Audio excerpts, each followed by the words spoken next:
Welcome to Cooper High School in New Hope for a boys basketball matchup tonight between the Columbia Heights Highlanders and the Cooper Hawks.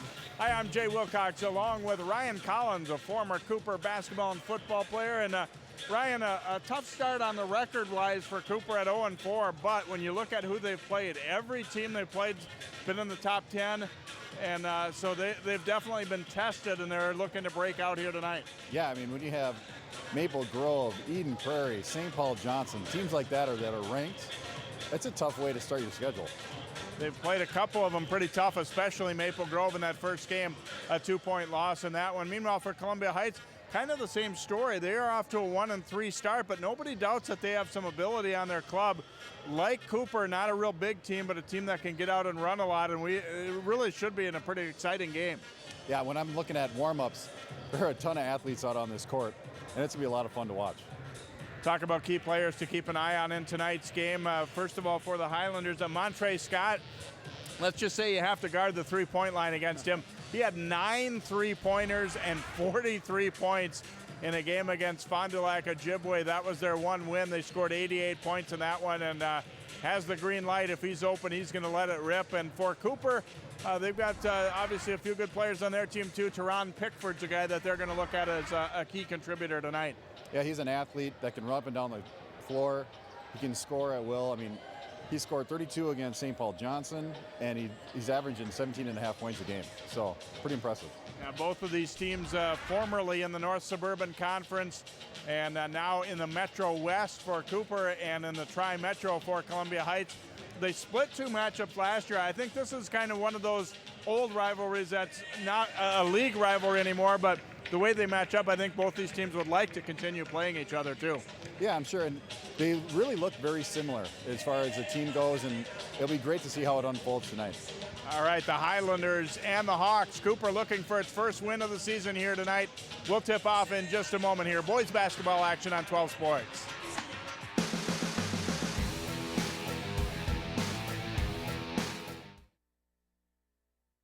You watch Channel 12 at home. Why not on the go?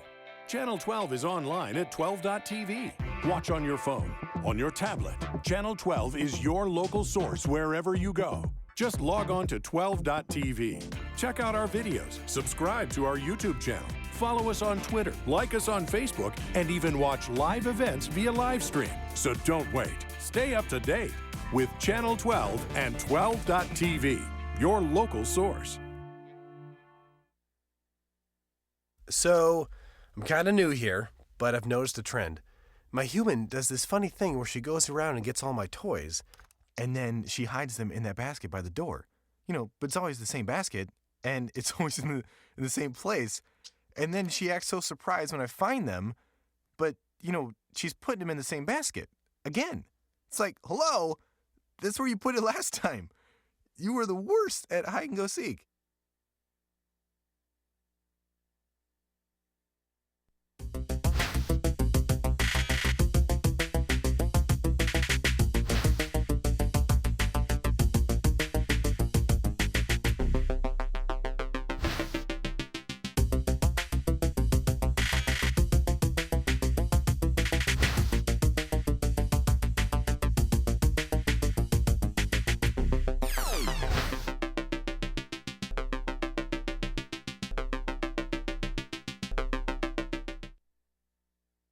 My new mom and I have a lot in common. The great outside. We both love the outdoors. It's so shiny. That's not a flower. We both love geology. Oh, look. An igneous one. That's not a rock. And she knows a lot about wildlife. A labradoodle. That's not a dog. Hanging out has been kind of fun. You don't have to be perfect to be a perfect parent. Thousands of kids in foster care will take you just as you are. So, I got this new family, and I don't know what it is about this one, but she can't seem to put down that toy all day long. Tap, tap, tap, tap. Oh, and she even talks to it. She talks to that more than she talks to him. What's up, bro? Nice shirt. Who's she talking to? Her mom? She talks to her mom a lot.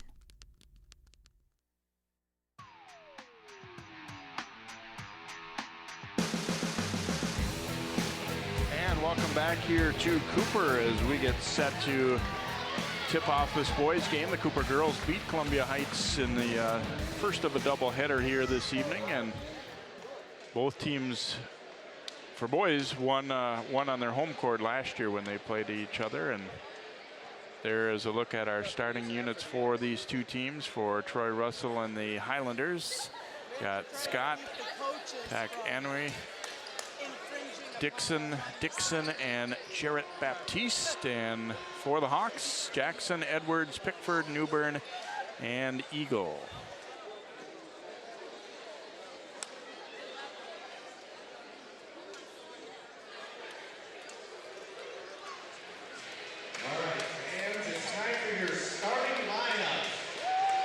Interesting. Always good to see a matchup too, where you're going to see both teams get up and down the court a lot, Ryan, and you know, work defensively, but also work to score the ball a lot. You know, let's face it, some games are more interesting than others, and I expect this one to be like that, where we will see some points put up. We will see some teams, you know, getting up and down the court a lot too. Yeah, and I think, you know, you look at these records, and it is not depictable of what these teams can do. And I think we're going to have a lot of fun, fast play, a lot of guys trying to score, good defense. Should be a lot of fun to watch. And, you know, another two teams that are trying to prove that we're here, we can win, but it's not what our record looks like. Both coaches, too, talked about how they'll be using some different defenses, too. We won't necessarily be all locked in with one thing all night long. So a way to change the outcome or the outlook of the game a little bit, too, when you can mix things up defensively. You know, and Coach Burton from Cooper was telling me that. He said, you know, we've been working some traps. And he said, to be perfectly honest, against a few of these really good teams, it hasn't always worked that well. He said, but we can't just throw it out and say, that's it, forget it. We still need to work on it. And, you know, and that's, I was interested to hear him say that. And I thought it was good that, you know, you don't panic when you lose a couple early and throw things out that you thought you had coming in. Well, and that's the thing, you know, with the good teams, they're usually very well disciplined, and they know what to do when they're in a trap, and they throw it to the right guy, and they don't get scared or, you know, fumble the ball around when they're caught in a spot where the trap is strong.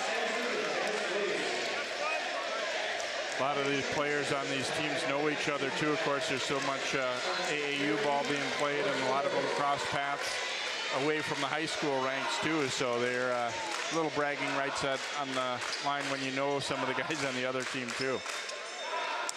So that was me in the middle dancing back in '94, getting my team hyped up, ready to go.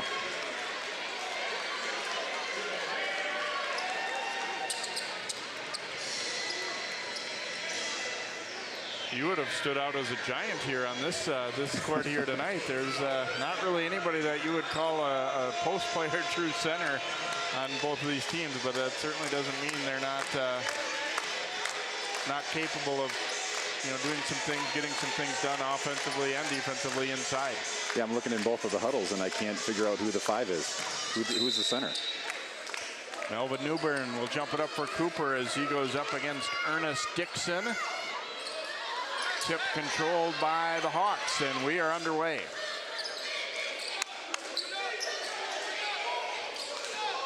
Baseline drive, and Newburn gets all the way to the hole and lays it in. High flying. Of course, the son of ex-Gopher Melvin Newburn is on the coaching staff here at Cooper, and Melvin Jr. played for Armstrong last year and comes over to their Robbinsdale rival this year. Knocked out of bounds off of Columbia Heights' Montroy Scott. Pickford will walk it up here. Heights dropping back, is looking as though they might look to trap a little bit there, but then backing out of it. Jason Edwards handling. Eagle gets to the lane and then fumbled by Newburn. But last touch by Scott, the official saying, Scott saying, I never got a piece of that, but hard to tell from where we're at. But the way he dove on the ground, it looked like he did, but I'm not sure if he did. Newbern catches the inbound, then drops it back. A little collision there. Pickford winds up with the ball again and couldn't quite finish. And that's something that Coach Burton said was been probably their biggest downfall so far in their first 4 games, has been an inability to finish layups inside. At the other end, Ernest Dixon gets his first 2, and the Highlanders are on the board.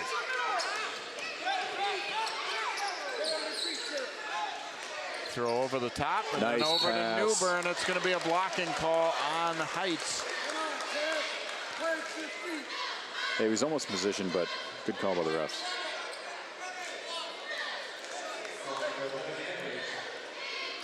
So now Newbern is actually helping out coach the 9th grade team. Is that correct? Yeah. And we'll see his other son, a freshman, Bijan Newbern, in here tonight as well. Melvin Newbern missing on the free throw.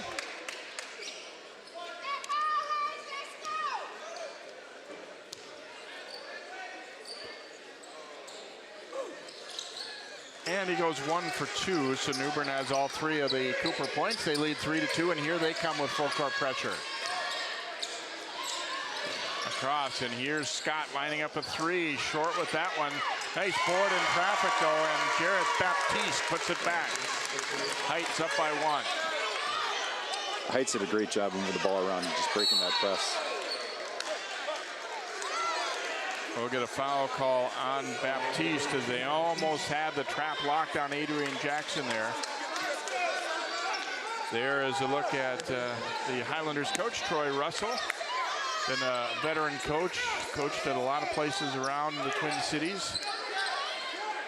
Graduate of North High School and went and played football out at Washington. Pickford. Eagle, nice drop off to Newbern, little floater, and he hits it. Oh, what a great dish. It's a great way just to be able to see where your players are. They've done a pretty good job of, getting into the lane and making some passes so far here. And that time able to finish a shot. Newbern nearly had the steal there. And there's a look at Coach Steve Burton, another veteran coach.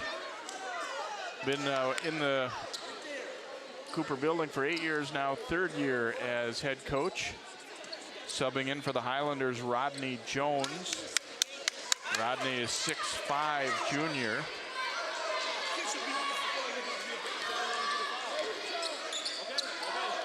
Cooper leading by a point, and there is a steal. Newbern will take it all the way, and he lays it up and in. Might have lost the handle a little bit there. I think thought we might see a dunk, but Newbern gets the bucket. That's what counts the most, 7-4. And that pass ripped away inside by Eagle, and here come the Hawks. Pickford, high arcing 3, but that's short. Rebound putback is good as Anthony Eagle able to battle it up inside for 2 more. Yeah, that's a great way just to keep composure in the lane, put it right back up in for 2. Eagle nearly had the steal there. Here's Baptiste pulling up. That's an air ball.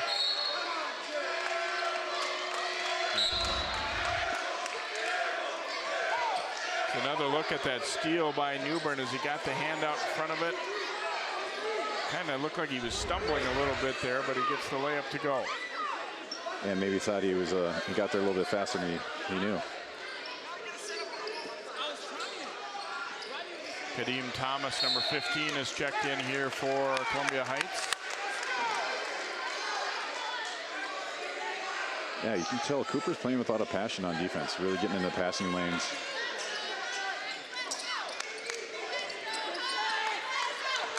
Back out top here. Here's Thomas getting things set up against Cooper's man-to-man. And there's another steal. Newbern gets it again. Newbern to the hole, and he missed it. And then Pickford had it taken away, but a foul call as Kadeem Thomas. Thomas got back enough to really bother the attempted dunk here by Newbern. He threw a turnover, but at least he got back and helped on that one. But then he comes in and swipes down hard across the arm of Pickford. Yeah, that's an easy call for the ref to make when you're just chopping down on the arm like that. Pickford, dangerous one. They got it into Jackson. Oh, Drives, nice dishes. Oh, and Eagle missed it. That pass was so good that he not able to finish it. That should have been another nice assist there for Cooper.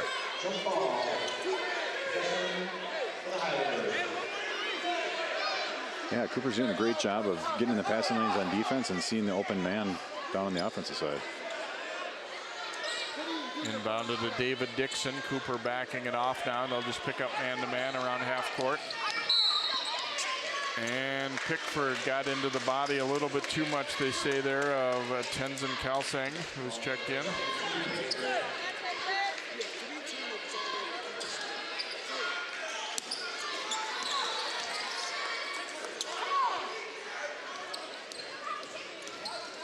Kalsang drives and picks up that dribble and then had it knocked loose. And another turnover for the Highlanders. They have struggled protecting the ball so far. Baseline jumper wouldn't drop for Adrian Jackson. Rebound Eagle, then his pass was knocked away and they'll get it back again. To the baseline down to Newburn. Couldn't quite finish that one and Baptiste rips it away. Dixon to the hole and he scores it. Ernest Dixon, second bucket. Cooper just is struggling to finish. Yeah, we see what Coach Burton meant now, and you know they've had some good looks inside. Some of them have gone, but a few more that haven't, that could have. Jumper no good there, and David Dixon gets to that rebound. Scott chased off the three ball, then his pull-up was way short. Baptiste missed inside. Adrian Jackson stops at the free throw line. Too strong with that one. And Kalsang takes down the board here for Heights. Team's hitting a little bit of a drought.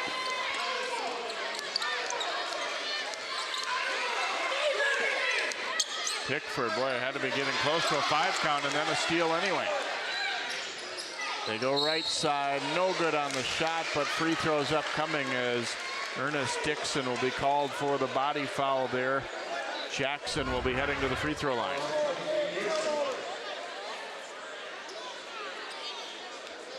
I like Cooper's done a nice job in terms of timing on when to make those dishes too. You know, generally you're thinking if you get any below the free throw line, then it's time for you to take the shot. But if you're stopping out there, you've got room, you've got options. Yeah, the problem hasn't been finding the open man or even forcing any shots. It's just finishing them. Jackson's free throw good. That was the 4th team foul on the Highlanders.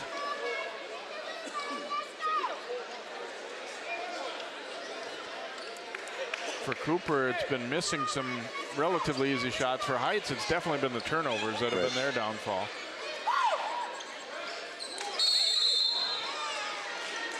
No good, but looks like we had a lane violation against Columbia Heights, so he'll get to shoot that ball again. Yeah, what I've noticed with Columbia Heights is it just looks kind of like the guard play is almost unsure of themselves, almost scared of knowing where the ball should go. And so then they just somewhat panic, throw the ball into a lane, and Cooper player is right there to pick it off. So Jackson converts after the lane violation. Now here's Cooper with pressure again. Near still there, but Anway gets it ahead. The lob and Baptiste able to hammer it home. That just happened. Scott with the perfect alley-oop and Heights to within 3 now. Newburn driving it. That's going to be a charge. That time they were there. And I think a correct call. Baptiste had the dunk at one end and then takes the charge at the other. Saves an interception. Nice little alley-oop and a jam. James Beard just got up, grabbed that, and put it down with authority. Oh, Baptiste. And we're going to get a body foul there going against Cooper's Edwards.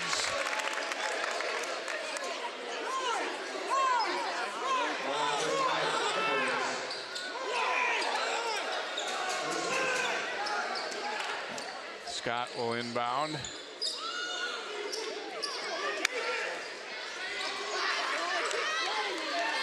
Conway bringing it top to set it up. Cooper into a 2-3.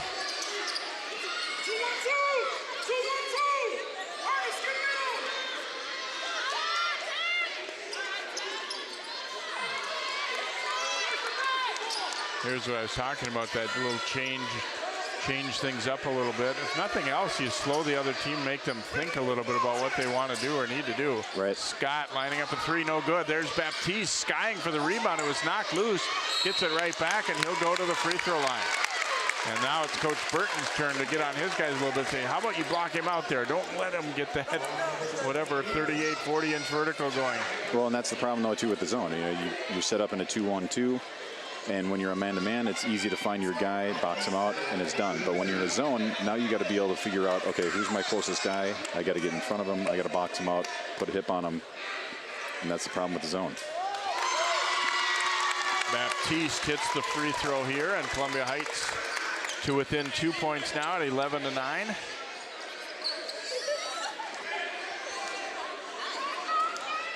But I like the call. I mean, switching up defenses, if you can do it, it's great. It's 1 out of 2 there. In for Cooper now. 35 is Damian Gordon. Little trapping action coming from the Highlanders. Pickford, nice little crossover and finishes nicely. That was a great finish.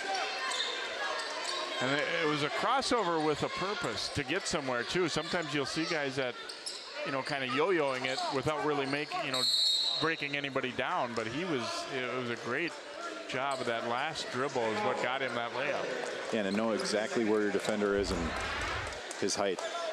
I mean, as he does a little crossover move, right over the hand. I used to hate that as a big guy, when a little guy could just get it right over your fingertip. It's like a sixth sense. 13-9 lead here for Cooper. Newburn with 7 quick points for the Hawks. And Baptiste has 5 and Ernest Dixon 4. We've yet to hear from Montroy Scott. He's actually struggled a little bit shooting the ball early going here for Heights, but plenty of game time to go here. Yeah, he shot an air ball, but then had that nice little alley-oop to deceased. Dixon will inbound here for Columbia Heights. They've definitely got the momentum swung their way a little bit more than what it was earlier when they were turning it over quite a bit. They're still down, but now 4-point game.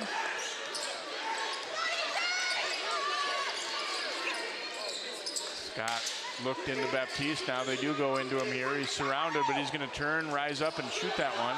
Couldn't get it to go, but unable to pull that rebound in was Edwards. And it will be Highlanders basketball.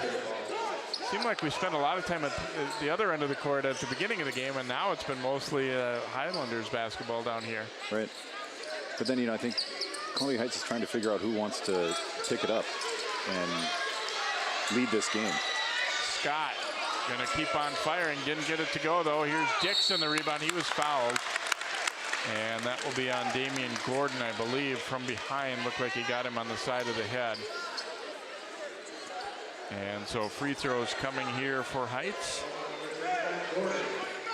Yeah, it's definitely not by a lack of effort by any means. Dixon and Baptiste are just battling in there.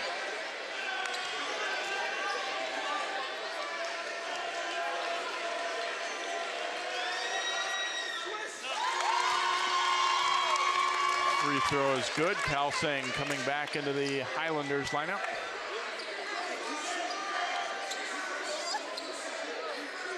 And no surprise, we're actually sitting right near the Heights bench, and Coach Russell's first word to Scott when he came off was keep shooting. They know he's a shooter and a scorer. They'll need it. Second free throw no good, and just couldn't quite save it there as David Dixon was giving good effort. Yeah, when you put up 43 points and 9 of them are three-pointers, you'll get there.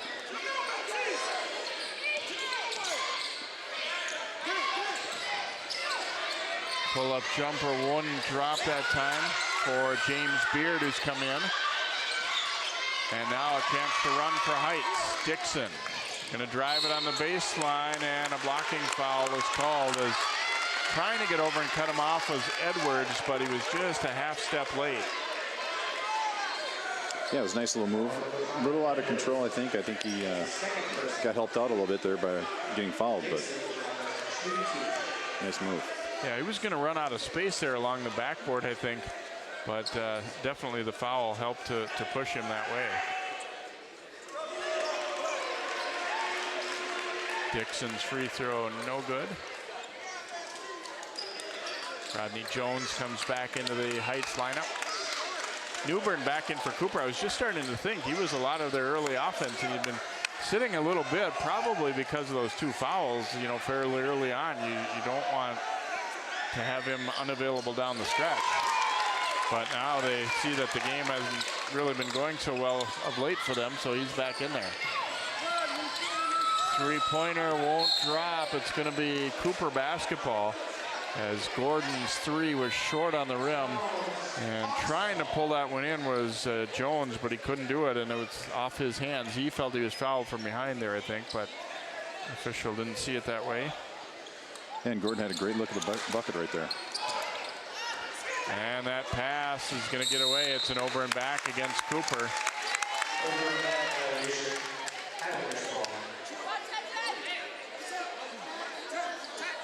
There have been quite a few turnovers in this game so far. Kelsang will inbound here for the Highlanders. They are down by 2. Cooper's led most of the way here, but Heights has definitely got the trend going in their favor a little bit more of late. Scott, that's a long distance 3 off the back of the iron, no good. Put back tried by Jones, wouldn't go, and Pickford gets up to grab it. Pickford stops and pops, too strong with that. Kelsang out of there with it. And taken away though nicely by Jackson. Over to Newbern and he dunks. Once again, seeing the open man, nice pass.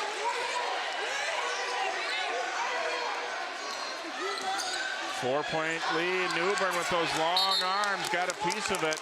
And Steve Burton up giving it to his guy for that effort right there. It'll be Cooper basketball.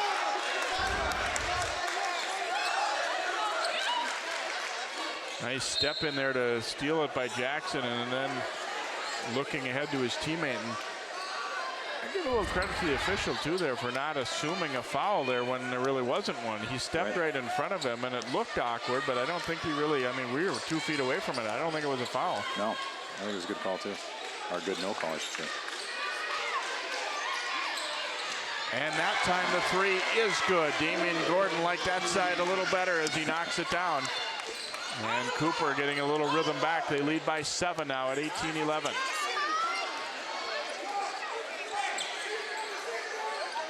Yeah, if I'm Columbia Heights and you're passing anywhere near Newbern, I'm going to fake the pass first before I make a pass. Yeah, he's really caught him off guard with those long arms a couple times, and he just closes ground quickly.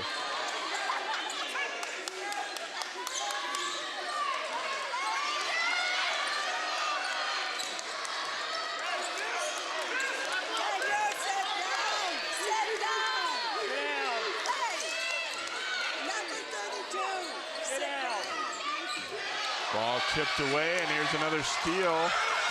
Jackson, though, unable to get the dribble going. That's a tie-up, and possession arrow will go Cooper's way. Jackson was looking ahead to what play he was going to make there, and the dribble never really happened for him. David Dixon, what great hustle there.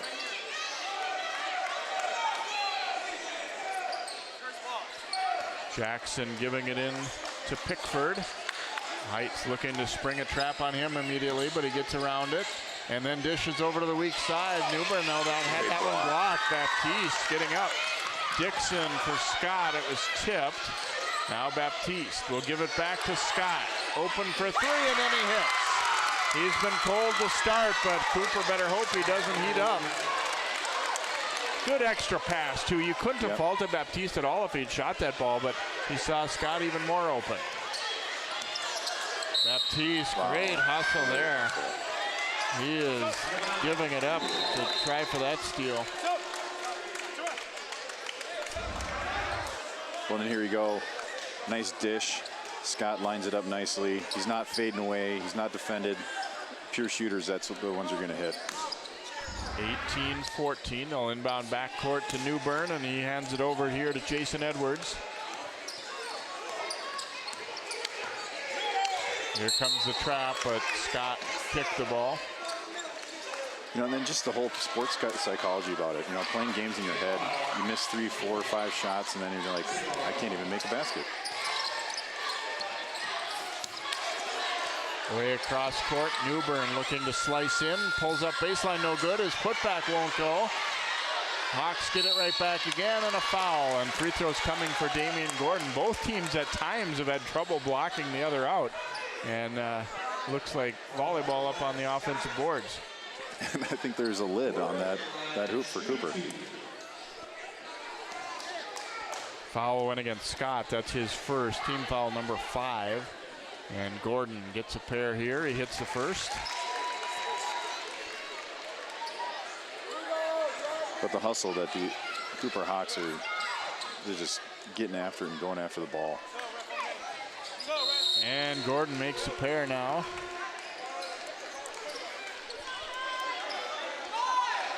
(20 to 14 Cooper. Yeah, and both teams really, I mean, they're just, everybody's really hustling, playing hard.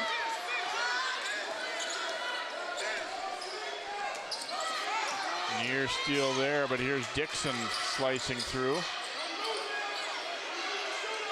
And they'll bring it back out and start it again with Kadeem Thomas, and he hands it over now Baptiste. Baptiste looking to drive it, swings it weak side, and then a long three-pointer put up. No good. Look at Baptiste get up and get it though. Wow, he's got great jumping ability, but also great ability to know where the ball is going to wind up. And once again, you got to get a body on it. Here's Dixon the other way, and he misses the dunk. But Scott will get the layup. Well, they've each had one now that wouldn't quite go down. Yeah, that's one of those you might just want to go ahead and lay in. Pass inside, bobbled a little bit, but put up and in by James Beard. That was a nice move, knowing where the defender was. A little up and under. Cooper by 4 here, 6.5 to play in the first half. Hasn't always been pretty, but it's definitely been exciting. Here's Scott shooting it up, no good. Pickford comes out of there with the rebound. To Ron Pickford, ooh, a little Euro step there and lays it up and in. I can't swear that wasn't a travel. It was kind of maybe, but 6-point game. Yeah.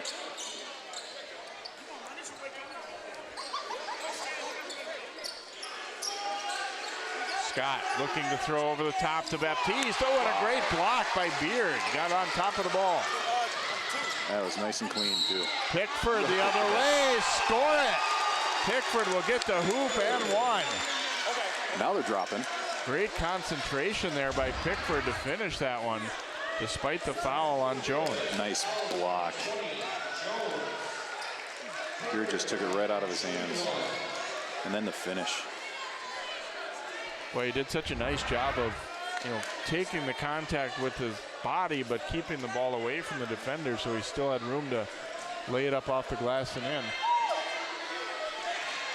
And Coach Burton, sounding like the old school coach he is, he said, I tell those guys that little square is your friend. If you finger rolls don't get it done, you have so much more margin for error if you can bank that ball in. Yep, nice little kiss off the glass. Back to a 9-point lead here for Cooper as we've had some surges each way.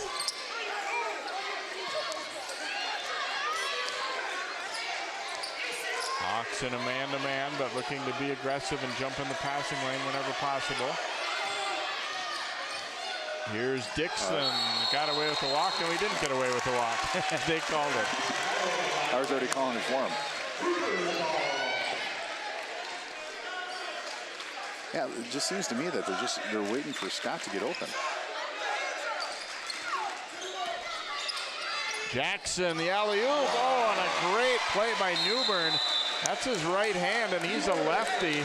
Sure, you want the dunk, but just phenomenal body control and hands to be able to guide that one in.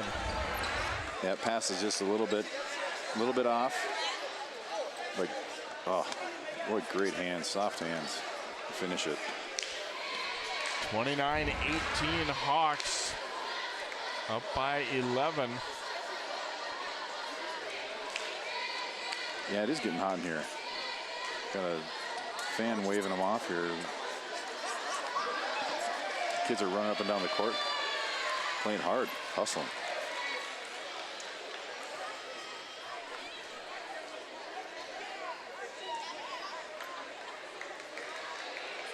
That's the thing Cooper was talking about, that we're looking at, you know, where we're going to be later on these early games.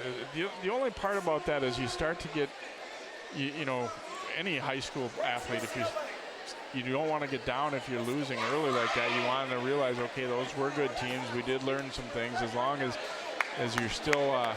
But there is a danger, I think, of, you know, starting to splinter a little bit if you have those early losses. But Coach Burton said for the most part he didn't think that was the case with his guys. That they're a unit, they're a team.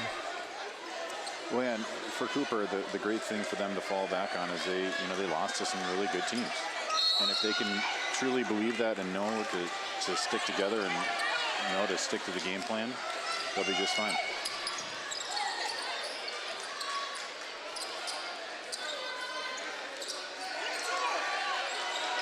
Scott brings it back out. Dixon fumbled it a little bit there. I think a wise thing there, he wasn't sure if he would still have his dribble or not. He kind of dropped the ball, and when in doubt, you don't want to find out the hard way and have a double dribble called on you. And we're going to have a foul call on the hold. Adrian Jackson will be whistled.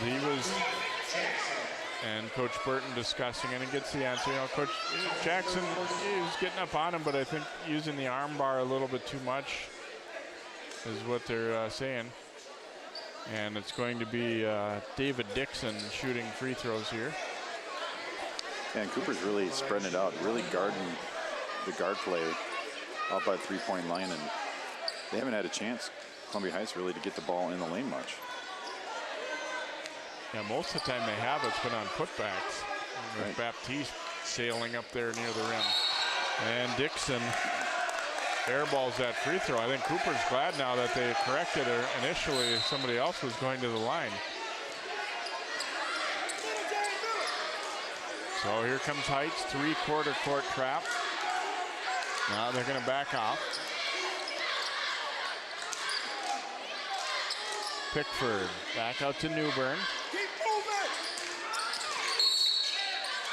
And we will get a push called on Baptiste. That'll be his second, so that's the 7th team foul on Heights. So now we'll have bonus time here for Cooper as well. Newbern to the line, where he's 1 out of 2 tonight.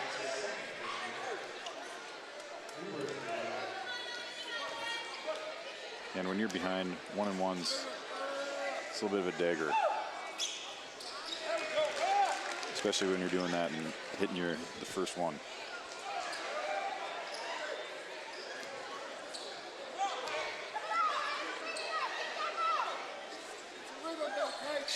Makes a pair. Newbern's had a good start here, and the Hawks, their biggest lead. They're up by 13. 4:15 to play in this first half.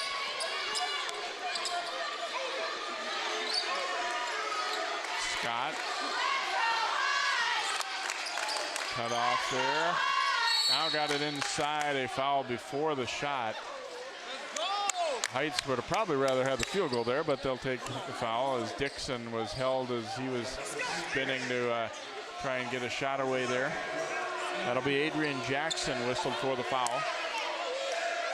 And where Scott positioned that ball in the pass was perfect. I mean, the defender had to go through him to make a play and create a foul.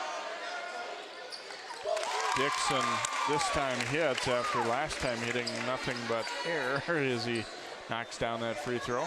Yeah, I've been that guy that's shot the air ball free throw, and you don't want to be that guy. So it's nice to see him hit 2 in a row there, redeem himself a little bit. Highlanders really needed those points as well. Here's Eagle, a little pull-up blocked, but the putback try is good as Beard got there on the weak side. Right place at the right time. Dixon to Baptiste, layup good. both these teams have been doing a great job of offensive rebounds. Just getting under the hoop, knowing where the ball's coming off on the angle of the shot.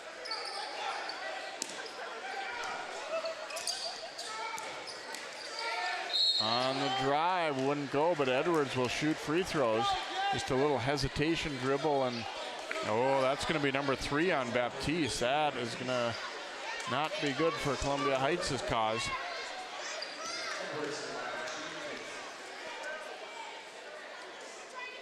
Edwards' free throw is good, so now all 5 starters have scored here for Cooper, and Baptiste will have to come out of the game with those fouls. Kelsang back in. Edwards with a nice little move, you know, stop and go that gets your defender off on his heels, and now you got to just swipe or try to do something to defend it and usually end up with a foul. Second one no good. Newbern almost had the rebound, but Dixon comes out of there with it. Dixon's not going to take no for an answer, and he goes all the way.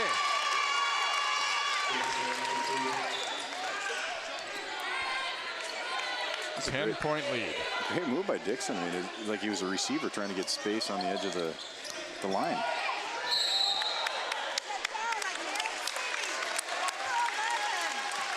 And we're going to have an offensive foul, looks like.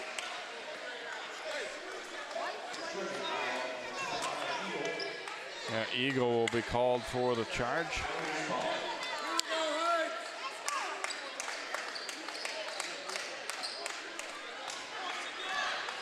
So 3 minutes remaining in the first half. Cooper up by 10. They've had the lead throughout.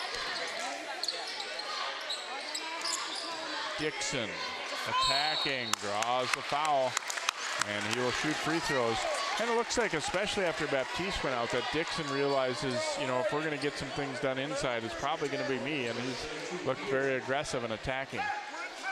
Yeah, aggressive is right. He's doing a phenomenal job of just attacking the basketball, or the rim.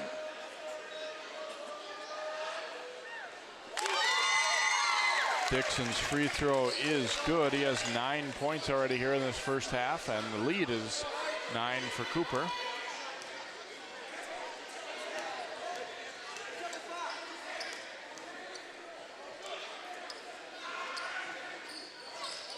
And off on the second one, rebound by Beard.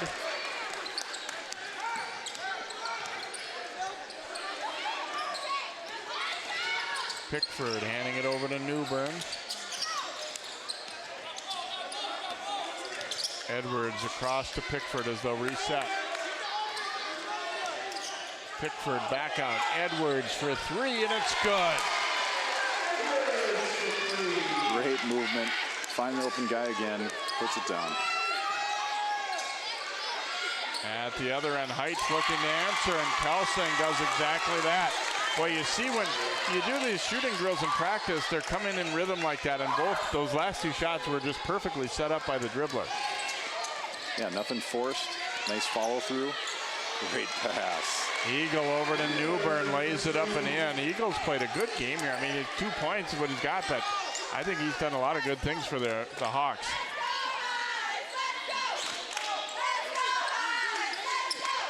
Minute 45 to play here in this first half. Scott looking to get into the lane. Little floater would not go, but a foul call on Cooper, and Scott will shoot 2. So we're talking here with a nice fluid motion, sets up, good follow through, bottom of the net. And then right back to the other lane, hitting the open guy, nice fluid motion. Great threes, both ends. Scott's free throw not good.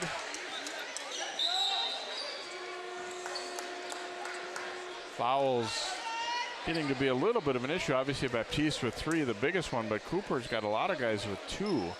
And you'd like to kind of nurse it along to, you know, get to the second half with all those guys still at 2 instead of 3 if you could. Scott misses them both. It's been a little off tonight. He has 5 points, but not shooting as well as he sometimes does, obviously, from some of their earlier games. Cooper by 11, and that's going to be a travel call. Yeah. Edwards stepping in. He kind of did the same thing last time, and I was wondering a little bit. He's hopping. I know it's what he feels is his normal shot, but he does take I agree with the travel call there. And a near steal by Newbern, but he was just a touch late. And that'll be the third on Melvin Newbern. And the Heights fans like that. I think it was maybe a case of much of anything as the offensive player kind of giving the benefit of the doubt because they kind of converged at the same time looking for that pass. Yeah, benefit of the doubt is exactly right. I mean, when you have that ball just kind of floating in the air, you're usually going to get the offense to get the benefit of the doubt on those kind of plays. Dixon's free throw no good, so Heights struggling some at the line here, certainly, when kind of cutting into their chances to knock this lead down a little bit. Jordan Marshall, number 23, has come in for Cooper.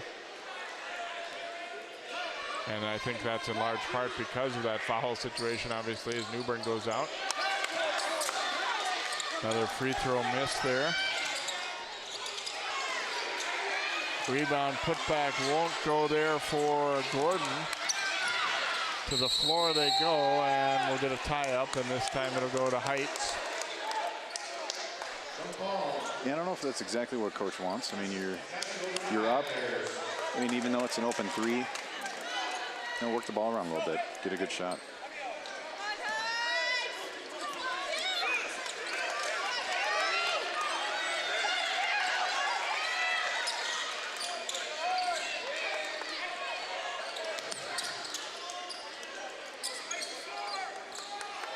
Under a minute to play here in this first half. And again, just a touch late there trying to steal it was Eagle, and he will pick up the foul. And now we'll be shooting 2 free throws from here on out for Columbia Heights. Ernest Dixon will shoot.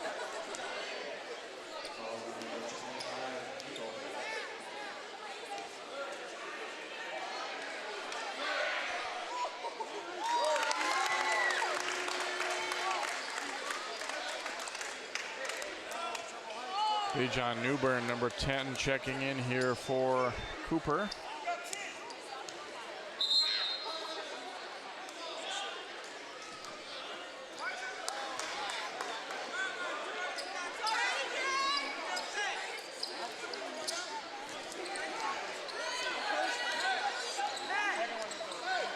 .40 seconds to go. See if Cooper will play for one shot. Seems to be what Coach Burton is asking for here.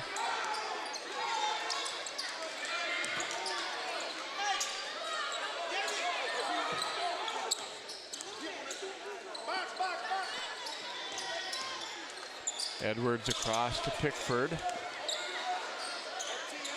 One of those situations where you get it down to about 10 seconds. Pick a guy that you want to go drive to the hole. Underneath. Oh. And Dixon falls hard after the fake. He ended up going over the shoulders there of Gordon. Or make a great pass like that. Wow. Ooh. That just goes to show you how high he can get up.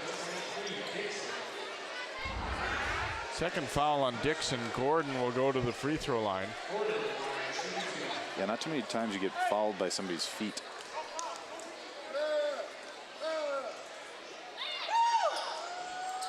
Gordon's free throw crawls in. Good backspin on that one. That's what earned him that one. It was a little short. There's a look at the up fake, and Dixon jumping out of the gym there, and then, ooh, painful fall. Nothing really different Gordon could do there. He just had to wait for him to come down, but unfortunately, he fell right over him.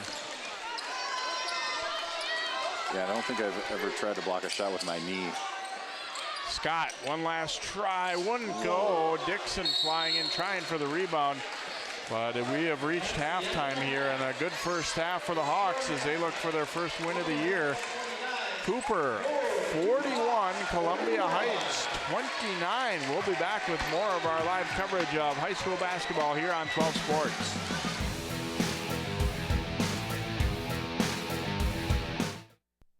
So, I got this new family. And I don't know what it is about this one, but she can't seem to put down that toy all day long. Tap, tap, tap, tap. Oh, and she even talks to it. She talks to that more than she talks to him. What's up, bro? Nice shirt. Who's she talking to? Her mom? She talks to her mom a lot.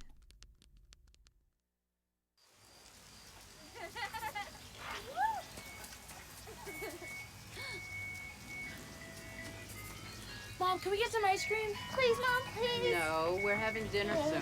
Please.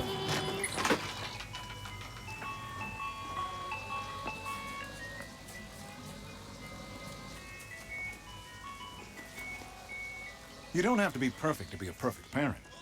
There are thousands of children in foster care who will take you just as you are.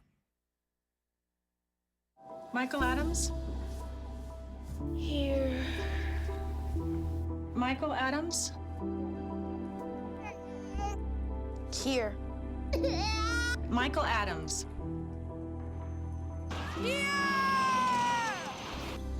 Michael Adams. Students who miss 18 days of school in any grade risk falling behind and not graduating. Absences add up. Keep track at boostattendance.org today.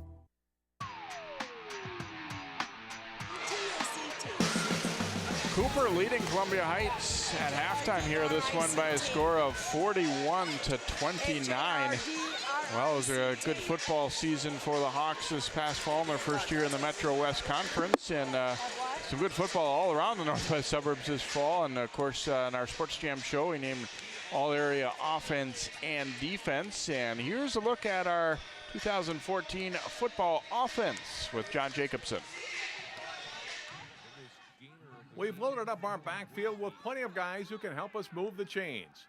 Maple Grove's number 22, Clark Winnicky, set a single-season school record with 1,438 yards rushing, plus 17 touchdowns during the Crimson's 10-win season. He averaged over 30 yards on kick returns, too, and was named to the Minnesota Vikings All-State team. Cooper's number 6, Levante Taylor, rushed for over 1,200 yards and scored 17 touchdowns.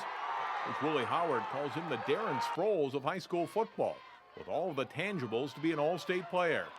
Taylor was named Metro West Conference Offensive Player of the Year.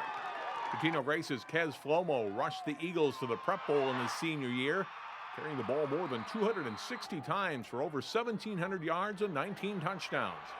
Flomo was named first-team All-Metro by the Star Tribune and was named the offensive MVP of the Northwest Suburban Conference's West Division.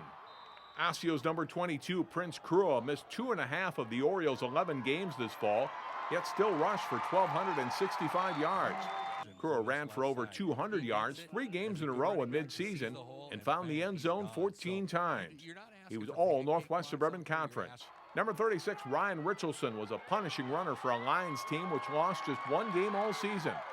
Richardson accounted for 1,234 yards of offense and often sat out the fourth quarters of blowout wins.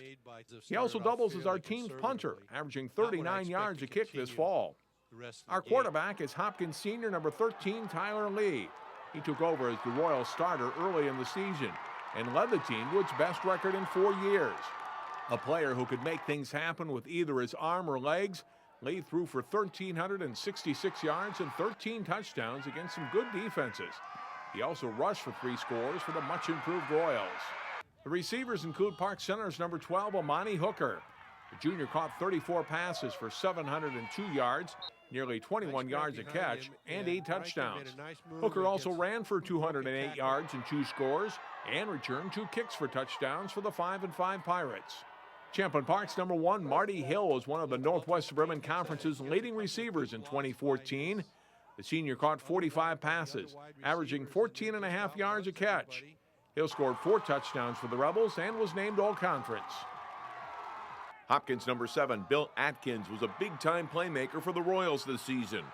Atkins averaged nearly 15 yards per catch on 40 receptions, and 6 of those went for touchdowns. He was named All-Lake Conference. Now to the guys up front who do the heavy lifting, our offensive line. Maple Grove's number 70, Ben Schultz, is headed to Harvard University to play football. The 6'4", 270-pound senior was named first-team All-Metro and All-State. The leader of the Crimson offensive line, he helped open holes for an offense that rushed for just over 3,000 yards this season. Schultz teammate number 74, Coyote Awashika, is already a 2-year starter for the Crimson as a junior. He shows great footwork and was a big part of the Crimson's movement up front. At 6'5", 240 pounds, and with good speed, he's a recruitable lineman who was named All-Conference. Canal St. Margaret's number 76, Patrick Rooney, is another next-level guy committed to play at the University of North Dakota. A dominating run blocker with good quickness, too. The 6'3", 265-pounder was named first-team All-Metro and Metro West Conference Lineman of the Year. Osseo's number 73, Luke Thompson, was outstanding for the Orioles at left tackle. Good sized at 6'4", 240 pounds, Thompson could get to the edge, picking off a lot of safeties and linebackers. The senior did not give up a sack all season and was named All-Northwest Suburban Conference. Tutino Grace's number 60, Mitch Webb, helped pave the way for another good offensive season for the Eagles. A dominant blocker, the 6'3", 250-pound Webb, spearheaded a rushing attack that ran for an average of 270 yards per game. He was an All-Northwest Suburban Conference player. We have 2 great kick return guys who also enjoyed excellent seasons as running backs, including Brooklyn Center's number 5, Terrell Beasley. He accounted for 31 touchdowns on the season, including 4 on returns and 20 rushing scores. Beasley was named All-Conference and All-Section. Maple Grove Junior number 3, Isaac Collins, was a speedy and dangerous offensive weapon for the Crimson. The junior averaged 34 yards in kickoff returns and housed this one against Wayzata. Collins also ran for 1,025 yards and recorded over 200 receiving yards, plus 73 tackles on defense for the Crimson. Was named second-team All-Metro. After all of our team's touchdowns, we need someone to kick the extra points. And Champlin Park's number 21, Dan Branger, is the guy. The senior made 26 out of 27 extra points on the season and was 2 of 3 on field goals, while also delivering several touchbacks as the team's place kicker.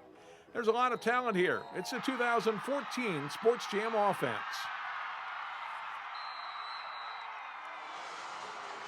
And welcome back to Cooper. Hope you enjoyed that look at our Sports Jam all-area offense from the football season, and congratulations there to Levante Taylor of Cooper. Had a great year as a running back for the Hawks.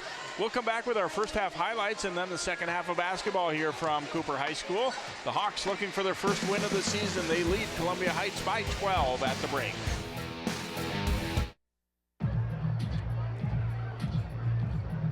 If you drive buzzed, it could cost you around $10,000. You'll face major legal fees, major fines, and steep insurance penalties. You could lose everything.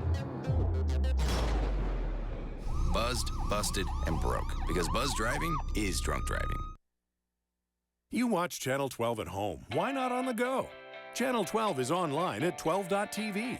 Watch on your phone, on your tablet. Channel 12 is your local source wherever you go. Just log on to 12.tv. Check out our videos, subscribe to our YouTube channel, follow us on Twitter, like us on Facebook, and even watch live events via live stream. So don't wait. Stay up to date with Channel 12 and 12.tv, your local source. Welcome back here to Cooper High School. Along with Ryan Collins, I'm Jay Wilcox. 41-29, Cooper leading Columbia Heights at the half as we check out some of our first half highlights here, starting with a baseline drive. Melvin Newbern had a great first half for the Hawks, and he gets to the hoop to lay that one in. And a nice dish. Eagle giving it up, and the floater from the baseline for Newbern goes. Cooper passing the ball very well, especially early on, and then there's Newbern getting out in the passing lane for the steal and gets the breakaway layup there for the Hawks. Columbia Heights getting out in transition a little bit. Dixon a couple of big steps there and gets in, lays that one up and in. And then they break the press here. Watch this one. Scott, the alley-oop. Baptiste rising up and throwing it down, but foul trouble for both Newbern and Baptiste in that first half. Nice move by Pickford there. The little crossover and lays it up and in for the Hawks. Then they get out and run. Newbern able to flush that one home after another turnover forced. Pickford swings it back across. Great block here. And that leads the other way, and ultimately A miss, and Baptiste lays it up and in here for Columbia Heights.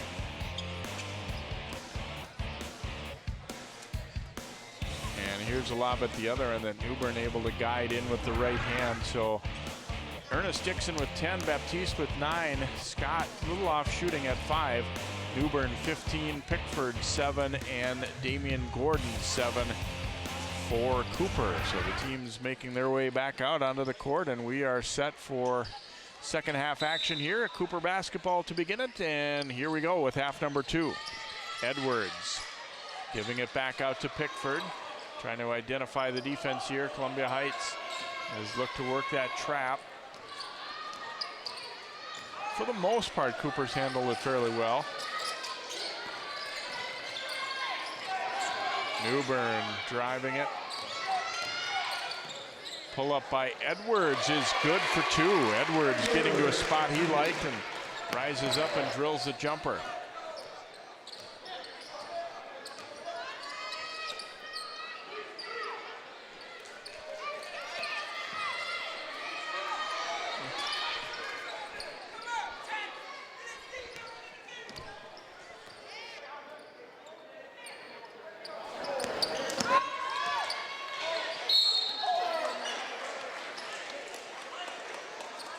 Foul on the drive as Scott will head to the free throw line there.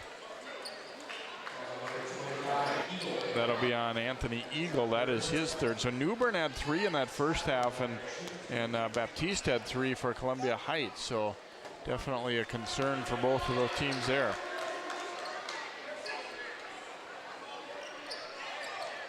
I think Scott was hoping if I can't hit it from 3, hopefully I can put some together on the free throw line.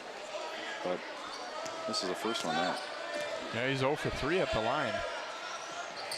Second one is good, so 6 now for Scott. 43-29 as Pickford drives it. Eagle whipping it down low, out of traffic, and the shot blocked with a foul called. Jackson at about 5'10" was in the middle of a lot of traffic and was going to have trouble getting that shot away, but the Highlanders foul him. Yeah, I mean, that's the problem. Eagle makes a great pass, but Jackson's sitting there surrounded. But comes out with a foul.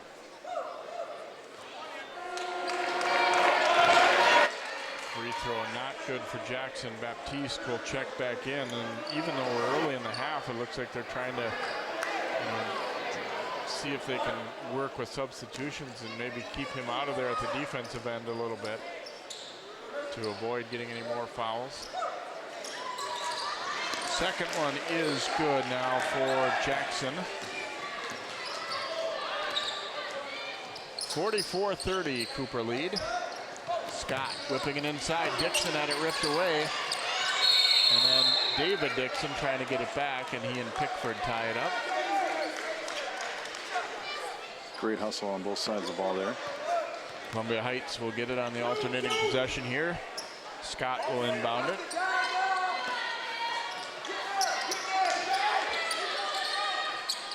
Back to Scott. And short with that one, but guess who? Baptiste on the board, but missed it. David Dixon gets it back. He misses again. Baptiste, though, will clean it up. You know, Scott really brings that ball down far when he shoots. I mean, it's almost like taking it out of the holsters. And sometimes allows the defender to get there. There's Newbern swooping in to score, and he was conscious of not charging there, I think, as well. 46-32 now in favor of the Hawks. Newbern's trying to get on that second half highlight reel as well. He owned the first half highlight reel. Baptiste taking it up inside. Jackson, they say, stood his ground. Eagle. And a little flip up and in by Edwards, who was in the middle of traffic there, but got rid of it in a hurry. And the Hawks now lead by 16. Eagle's got some great vision, making good passes. Kind of got eagle eyes. Eagle. Such up for that one, Joe. I couldn't resist. Scott cut free briefly on the baseline, but they couldn't find him. And now the Highlanders almost turned it over, knocked out though by Cooper. It will be Heights basketball. Kind of an important stretch here for Columbia Heights. I mean, it kind of has the feel that it could go one way or the other now. They could either close it down and get back in it, or Cooper might try and pull away here. Yeah, if they could get Scott to hit a couple threes and put him back in this game. Tough catch there, dangerous pass, and then nearly thrown back court. Baptiste looking inside. David Dixon is strong. Ooh, and they'll get the foul on Eagle, and that's going to be his fourth. He thought that Dixon had really lowered the shoulder on him there. And that's usually what happens to the big guy. You put the shoulder down, they're going to call that almost every time.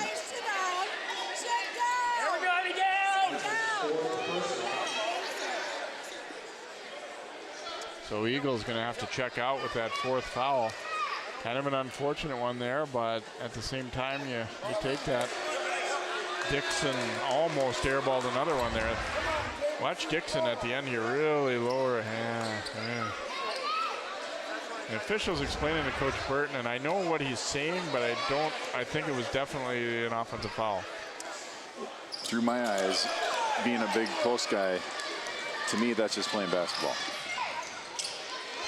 Nice drive and layup for Pickford. Back the other way. Here comes Ernest Dixon. The floater wouldn't drop. Pickford out of there with it. Pickford, though, into a double team, then realized it and got it to Edwards. Jackson lets it fly, won't go. And the Highlanders come down with the rebound now with Thomas. Intercepted. Edwards to Jackson. And his runner won't drop. Putback try won't go. Newbern had it. Newbern to the floor. Gets the pass away. Pickford the layup. Even while he was sitting down, he had good court vision there. It turned into a little bit of chaos there. Almost a scrum. It seems like on those kind of scramble plays, when it ends up resulting in a hoop for you, it almost is like it's like more important than a normal basket. Like it's like extra momentum when you get this one to go your way. Kind of like after a long rally in volleyball, right. You know, somebody hits that point. Somebody digs and then somebody blocks and then it's going back and forth, and it's a big one. It's a huge momentum turner too. 20-point lead here for Cooper. Yeah, you get through one of those and it's the other team, it's defeating. One of each timeout, 130 and 160. Okay, see? 130 and 160. Coach Burton, I think, liking a lot of what he's seeing here tonight. You know, I talked to him before the game too, and he said, you know, as long as we're getting effort every night, we're getting guys trying to play the right way and do the right things. You know, you're out there to win. There's a scoreboard, but if we're getting better and we're doing those things, then I can't be disappointed with them. Right.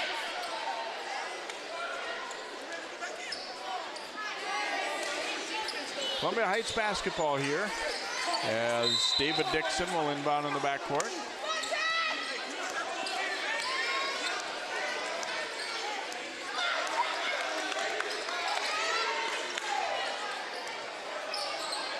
Cooper playing it man-to-man. Conway drives, offensive foul. Beat him to the spot, and it will be a charge, so Cooper possession here. You know, I mean, there's great vision in passing the ball, and then there's great vision in being a defensive player and setting up your feet, knowing exactly where that offensive player is trying to go, and getting the charge. And that's a great play. That was Jackson, right? Excuse me. White 11.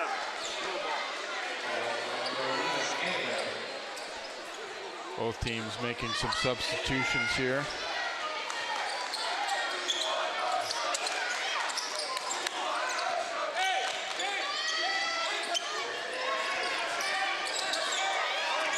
Pickford driving it down the middle. That's going to be a charge the other way as David Dixon steps in to take it.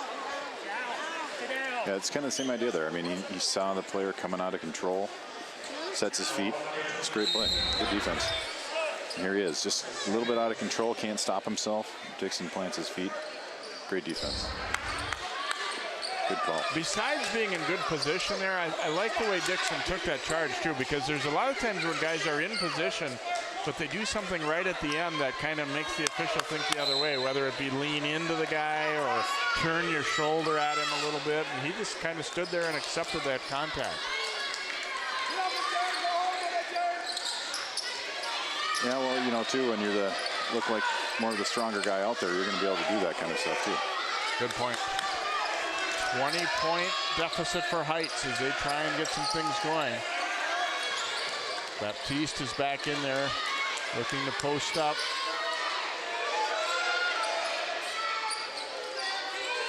Cooper's doing a good job, though, of sinking back enough that Baptiste, you know, he might feel like he's open, but he really isn't. And that's going to be the 4th foul on Melvin Newburn. So that not what the Hawks wanted right there. Newburn trying for the steal, instead called for the foul. Gordon will come in. Yeah, Melvin was a force on defense. Highlight reel on offense. That hurts. Scott, back cut there. Good defensive help, though. Pull-up jumper wouldn't drop.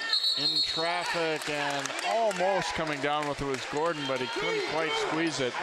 And so Heights will get the ball right back. Those are the most frustrating plays, when you feel like you got a good box out, got your hands on it, and then you just let it go.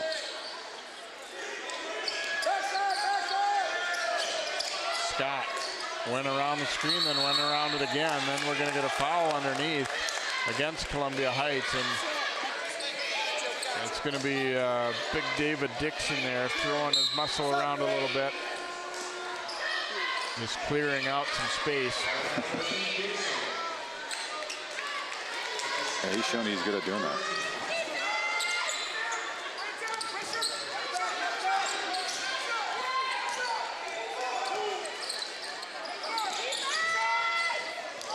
Edwards, a little hesitation dribble, goes back to Pickford. Pickford the drive and wouldn't go. It will stay with Cooper there. Pickford may be forcing it a little bit. He thought he was fouled, and I think he might have a bit of a gripe there, but. Yeah, Jason Edwards, he's shifty. You can tell he's confident. He can see the players. And he's not forcing anything. Helsing comes back in. Thrown way back in the backcourt, a dangerous one there. But Jackson will run it down and hand it over to Edwards.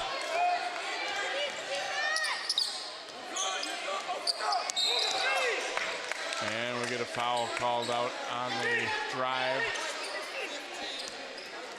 Thomas will pick it up. You can just tell Edwards is confident out there and just taking charge of his team and yelling out the plays and trying to put his guys in scoring positions.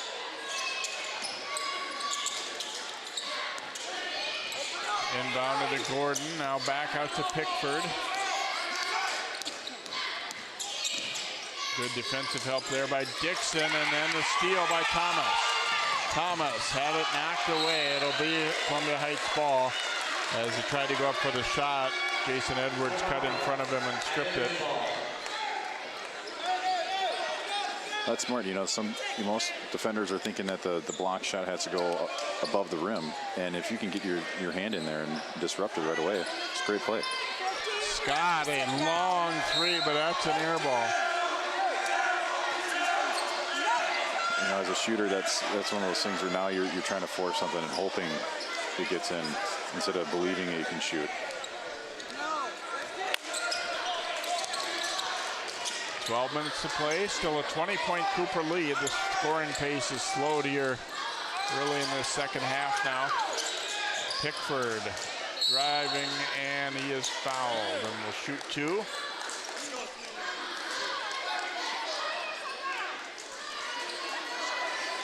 Yeah, and then on the Cooper end, it's a little less passing. Guys are driving a little bit more, weaving around, crossing over, but picking up fouls, so.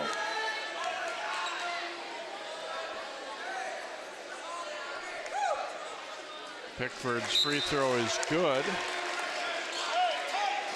Cooper certainly shot better from the line than Heights.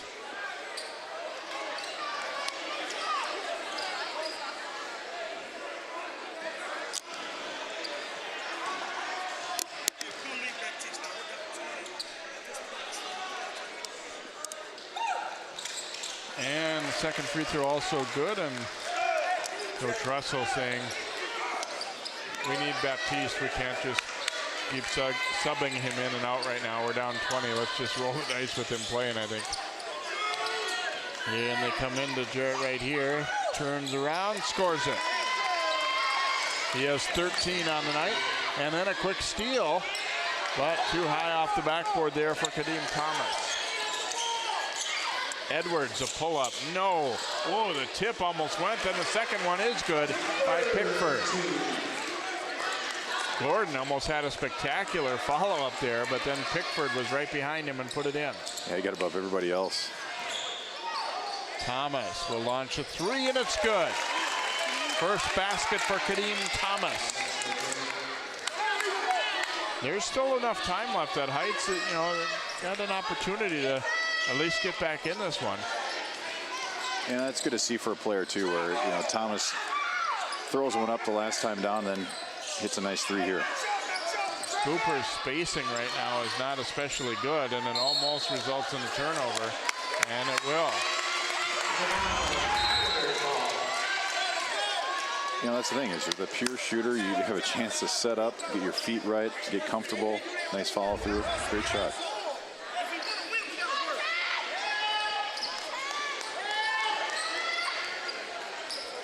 Highlanders down by 19 now as they bring it in the front court.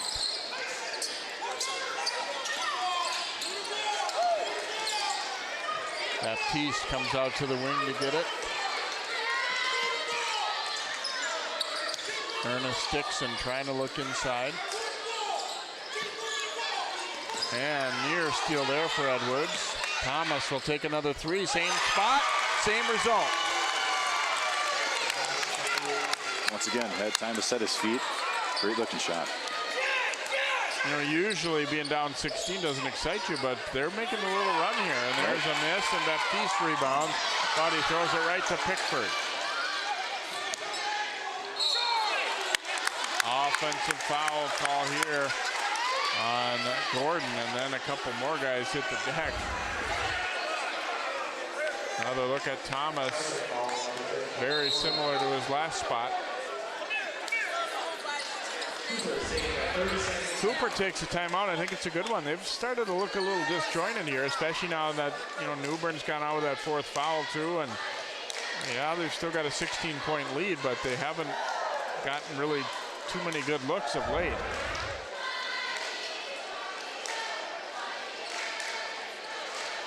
Starts out with Thomas knocking down a three.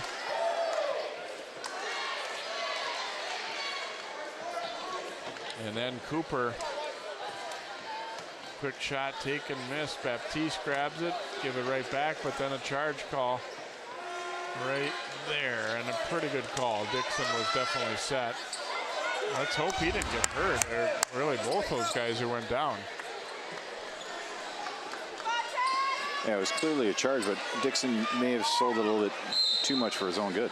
Yeah, it looked like he might have hit his head on the floor. There's a look at our game reset here. A little trouble with the handle there. Anway fortunate to keep possession. Ernest Dixon dumping it inside David Dixon. Then it's Baptiste from the free throw line. It's good. He's heating it up. He has 15. 14-point lead for Cooper. Yep, Columbia Heights is... And the follow-up is good by Jackson. Columbia Heights is definitely not packing it up right now.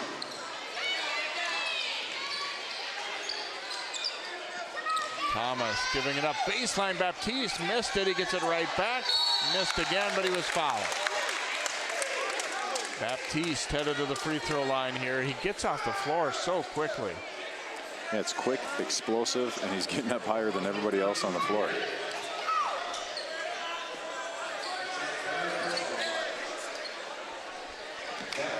I think he enjoys showing it off, too.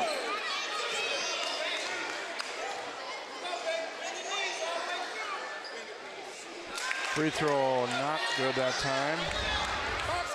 Another look at the drive. He misses, gets it back.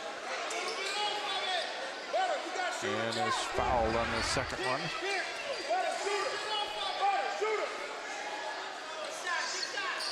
Baptiste gets 1 out of 2.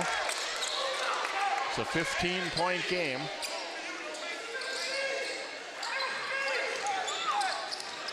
Jackson whipping it ahead. Beard almost lost it now. Pickford knocks down a 3. That was a big one. Cooper's been struggling a little bit on offense of late, and Pickford steps up and calmly buries a 3. Yeah, we haven't seen a lot of forced threes tonight.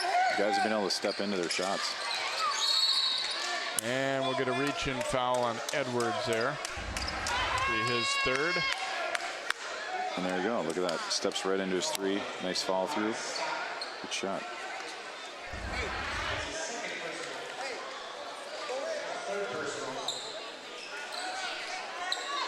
So Anway will shoot free throws here. We'll be in the bonus for quite a while here. There's 8:40 to go, and 7th team foul on Cooper.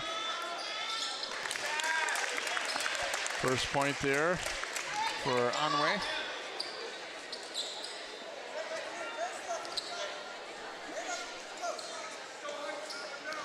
Well, if you're behind, that's the best way to score points when the clock isn't ticking. Baptiste keeps it alive. They'll get another possession. Here comes Dixon down the lane. Ernest Dixon, that is. Can't get it to go. Pickford out of there with it. To Jackson from the baseline. High arcing jumper is good. Back the other way. Baptiste has to save it, and it's to Edwards. Jackson feeling it, takes a 3 and he hits. That was totally unconscious. Just grab and shoot. Cooper back up now by 22 after Heights had fought back. Got it to 15.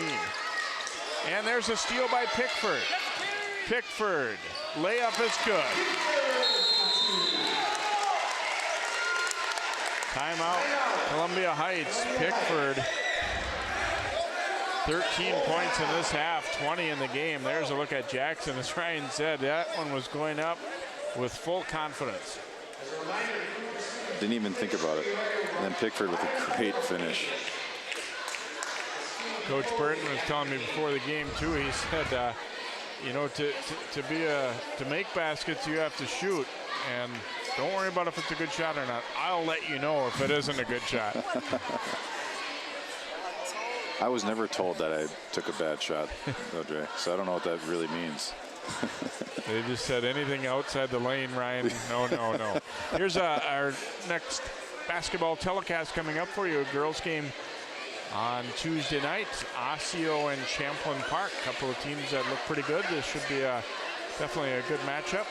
And that'll be live on Channel 12 and 12.tv on Tuesday night as the Orioles and the Rebels. And Ryan, of course, a lot of our fans may know you coach in the fall over at Osseo, helping out with the football staff, and got a lot of pretty good sports teams over there at Osseo too. Yeah, I've been fortunate to be able to help coach and volunteer over there for the last 10 years, and it's been an awesome experience. Great kids, great staff, and you know, when you win in quite a few games, it helps too. A lot of 281 ties on your staff. District 281, of course, Darren Lamker, the head coach, is an Armstrong graduate. Lobbed inside, taken away. Eagle, who's back in there with those 4 fouls, gets the steal. And the rangefinder by Jackson that time a little short.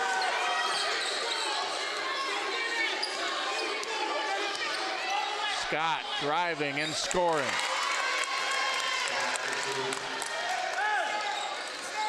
The long distance shots not falling for the most part for Scott tonight, but at that time got into the lane. Jackson faked the pass. Now gets it over, and we're going to have a 3-second violation. That one's kind of on Jackson because James Beard was open before that, and he didn't see him. Yeah, you got to get rid of that ball.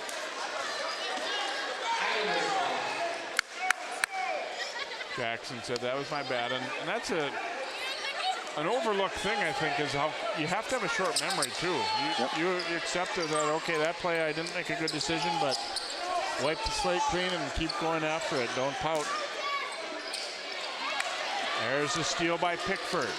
Pickford all the way, layup is good. Wow, he has started to take over here in this middle part of the second half. 70-46. He is showing that he can finish. Scott for three, no good. Jackson out of there with it.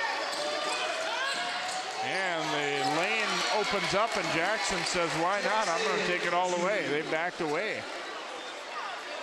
Yeah, I believe the one shot or the one three-pointer Scott's made, he's had a chance to set up, and Cooper hasn't let him have a chance to really do that. Jackson gets the steal for the layup. Cooper really got away with one, though, as Edwards went in the air to try and block the pass and landed right on the Heights player.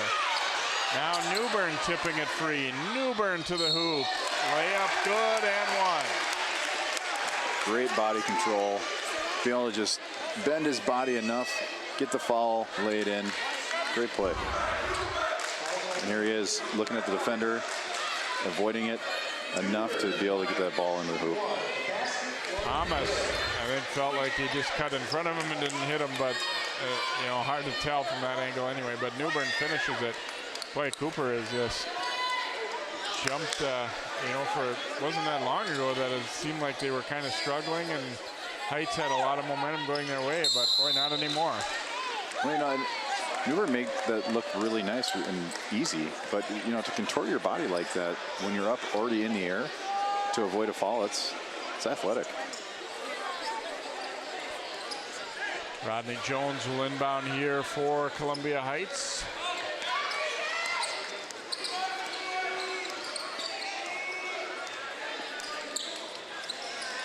And there's the steal by Edwards.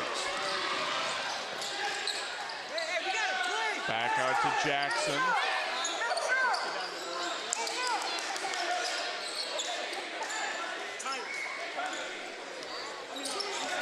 Edwards driving it down the middle. Couldn't quite finish it. And then we get a foul, it looks like, on Jones coming over the top of Jackson there.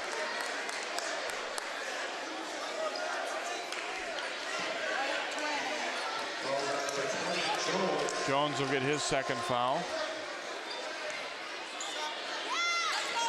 Yeah, so that's, where we were talking about earlier, boxing out. That was just really good body position. Even though he got up over him, you get yourself in between the basket and the ball. That's the thing that's going to happen.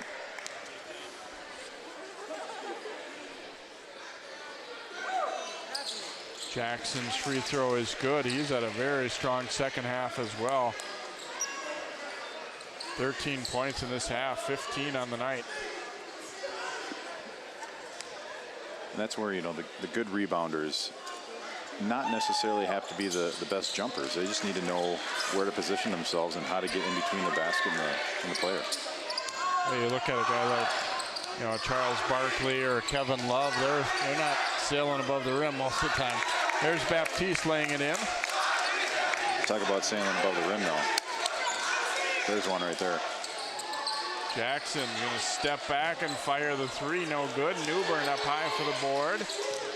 Gives it up to a teammate instead, and Jackson gets the layup. Cooper can do no wrong right now. Yeah, just when you think Newbern may have made one extra pass he didn't need to, turns out to be 2 points. Baptiste missing. Jones putback try wouldn't go. Now they give it back to Baptiste, and he lays it in.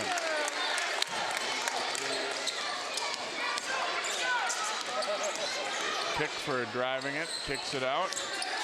Edwards shooting it, no good, but Pickford grabs it. Dribbled it off of Jones's foot. Scott, shot fake, drives it in, and scores it. No move.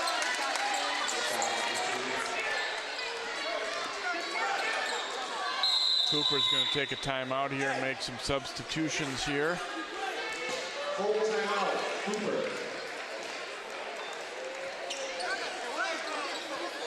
Here's what Cooper has on the docket as the conference play against Benilde Thursday over at Benilde. That's been a good rivalry of late, and then they'll be taking on Blaine as part of the Park Center tournament the day after Christmas here. So looks like Cooper will be going into that one with a little momentum here after what looks like there'll be a nice win. Columbia Heights will be taking on Roosevelt, and then St. Paul Harding next week. They fought back, I don't want to say quite into this one, but kind of borderline into it at about 15, but then Cooper just turned it up again and getting a lot of easy hoops down these last 5 minutes or so.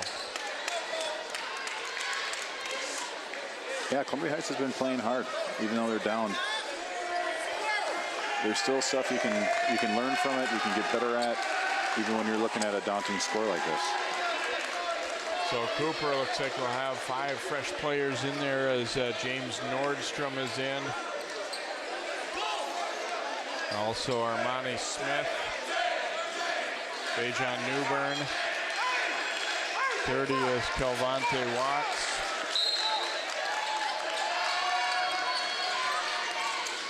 And then also handling it, Jordan Marshall, 23, who played a little bit earlier.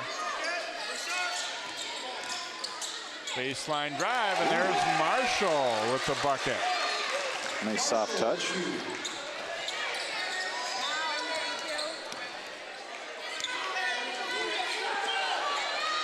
Quinton Hardrick handling it there for Heights. Baptiste comes out to get it.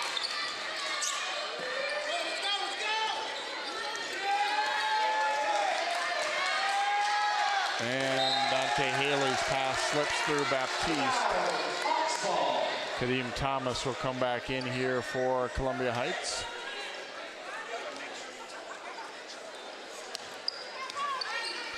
Newbern bringing it up. Dejan Newbern, that is.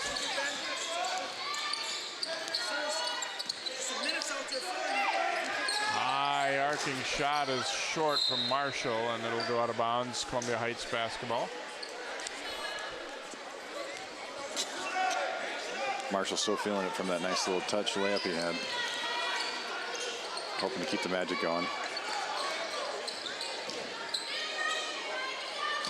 Great little defensive move by Marshall there too. Made him commit, hopped outside, took away his option.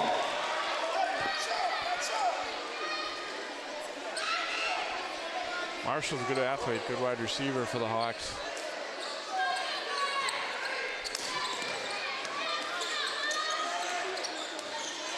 Watts driving it. Ooh, and he goes down hard. Going to be an offensive foul, but Watts took the worst of that one as he went flying over Jones. Ooh, and he's shaken up. Oh, yeah. Landed hard.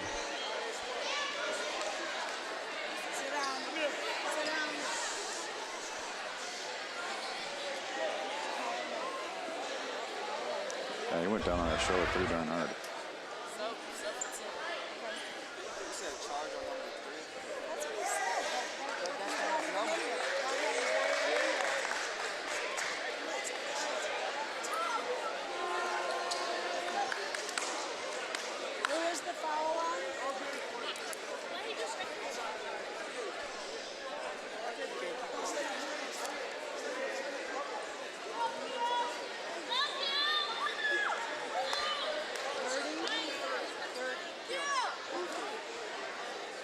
Watts being tended to out there. I guess if there's any good news, it didn't appear at first that it was his head that hit anyway. It looked more like shoulder perhaps, but obviously everybody could see right away that it was a very awkward and very hard fall. Yeah. Yeah, from the way you're moving around, it doesn't look like a head injury, but I guess, you know, in a way, that's the downside of being such a great leaper. You're getting up and falling over somebody like that. And it looks like he might be holding more like the hip, but Well, let's hope he's going to be all right here. Calbonte Watt's not out there very long, and he has to come on out after that, getting banged up. Well, yeah, I never had that problem. No, me neither. Bryant Mayfield, number 13, comes in to replace him.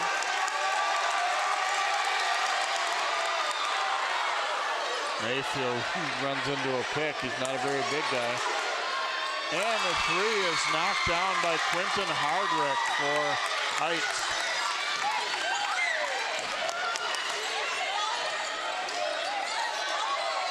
Dejan Newbern getting it over to Marshall. Nice dish, and layup is up and in for Smith.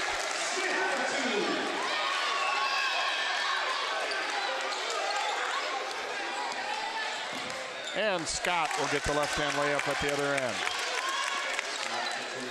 It's a little too fast for James. Smith has it knocked away.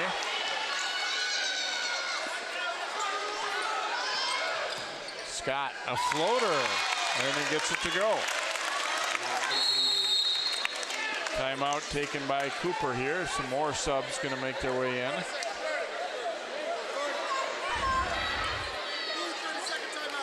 Nice little shot fake there, stayed under control, and Quentin Hardrick buries it. And almost gets a steal too.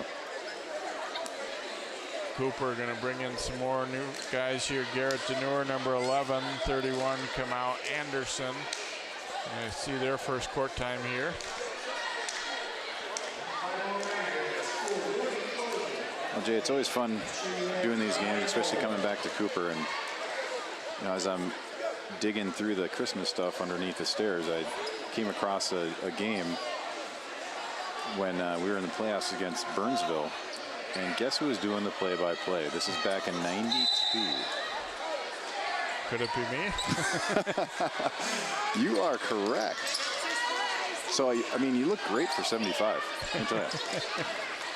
You could ever take a shot at Jay tonight. I mean, for 75 years old, the guy's looking phenomenal. Layup good for Scott, and I do remember you playing here. I can't claim to remember every single game or anything like that, but layup is good on the reverse there. Garrett Deneur getting his name in the score column for Cooper. Well, if it's any consolation to you, I didn't remember playing that game or who won. And it was kind of fun because Regan Murphy, the mayor of Robbinsdale, was on my team that year. And I text him like it was almost a live game that I was watching. We had just a blast. Guys, if you're checking in, you need to come down here. And the best part is he was sporting a rat tail. The old Mayor Murphy of Robbinsdale. And if I would have known he was going to be the mayor in the future, I probably would have passed him the ball a couple more times. Jones missing on the free throw. Ishmael Ugas coming in, number 4 for Columbia Heights. He had his end on it briefly there, but the Hawks will wind up with it. Here's Dejan Newbern and lost the handle. Thomas to the hole. Layup is good. Thomas with 8 points here in the second half. Trevor Gabrick, number 34, is in for Cooper as well. And he will get a 3 up there, and it's good. Gabrick nailing it.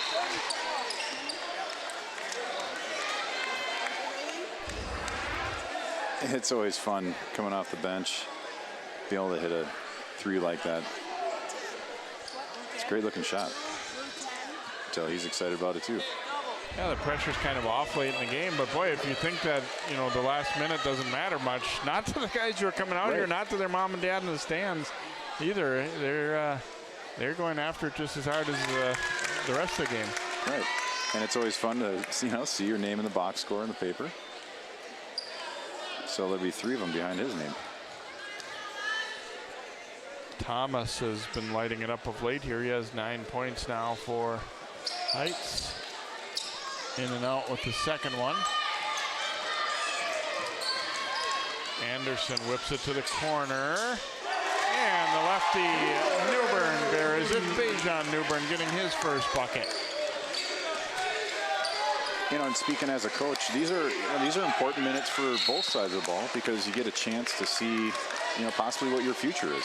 Guys that want to come in, play hard, step up, score some points. You know, it's very telling on what kind of an athlete you can be in the future. Yeah, and let's face it, except for maybe the really top guys that step in right away on, as a starter on varsity or whatever, most people kind of do come up through playing, in the B squad and the JV type games and work their way into the lineup. Right. And that's where you have a good program. When you have those juniors and seniors that may have played JV the year before and now are playing varsity. Mayfield firing it up there, no good. They might give him another crack at it. Here he goes, and he hits. The fans love that one. Yeah, they do. And now we'll get a foul called on the Hawks. They still got a shot to get 100 here, and Mayfield, his first one wouldn't go, and he's going to keep with it and let it rip. It was interesting. A couple weeks back, I was reading in Sports Illustrated about how in the NFL, people have kind of realized that you can still be a player even if you're not all that tall. And I think we've started to see a little bit more of that in basketball. I mean, let's face it, it helps to be tall, but if you can play a little bit. Right.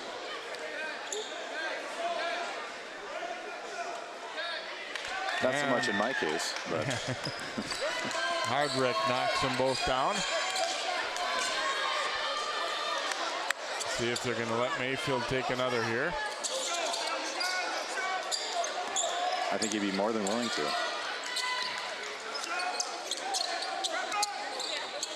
Nice little move.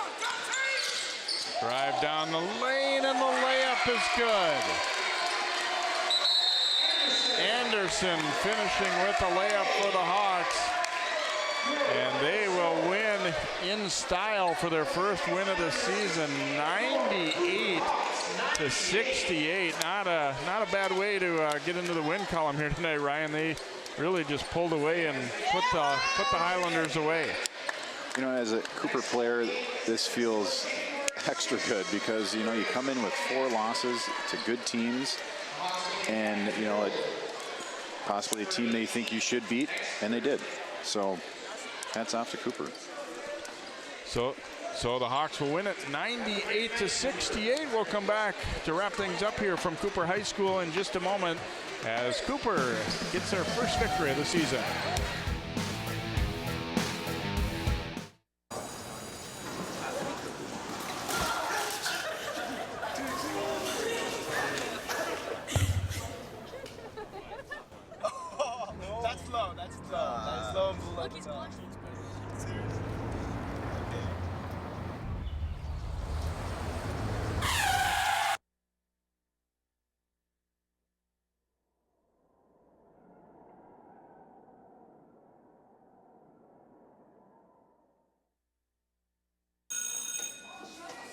Don't look at me. Your hair's a bit frizzy today. Oh, you should pick that up. Oh, you're such a dork. Loser. Here, let me help you with that. Oops. Every day, kids witness bullying. Oh, look.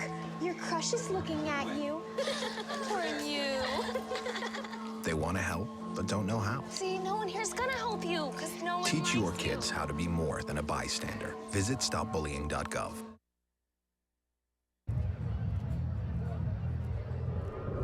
Looking for these?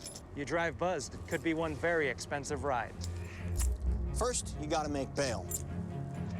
Then pay me to get your car back. Your insurance premiums will go through the roof. And my legal fees just keep adding up. All told, it could end up costing you $10,000.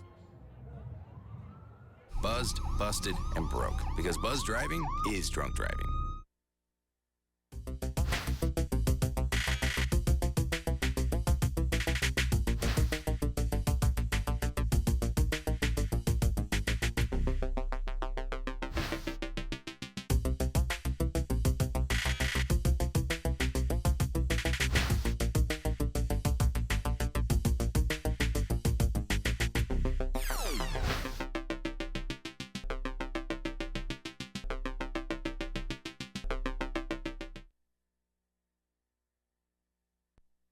So, I got this new family, and I don't know what it is about this one, but she can't seem to put down that toy all day long. Tap, tap, tap, tap. Oh, and she even talks to it. She talks to that more than she talks to him. What's up, bro? Nice shirt. Who's she talking to? Her mom? She talks to her mom a lot.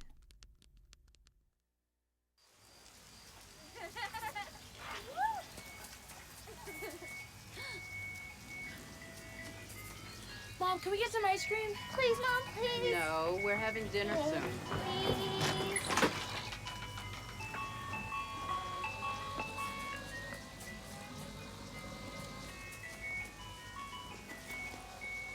You don't have to be perfect to be a perfect parent.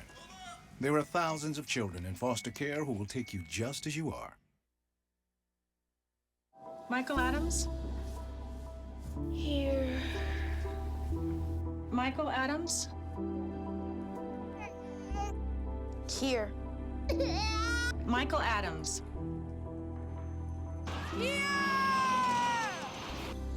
Michael Adams.